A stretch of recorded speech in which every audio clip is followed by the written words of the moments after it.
Згідно статті 57 Конституції України, кожному гарантується право знати свої права та обов'язки. Кожна людина має право на свій вільний розвиток своєї особистості.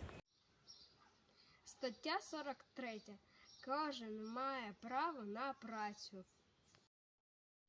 Стаття 21. Усі люди є вільні і рівні у своїй гідності та правах.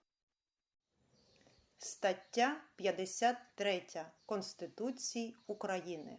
Кожен має право на освіту.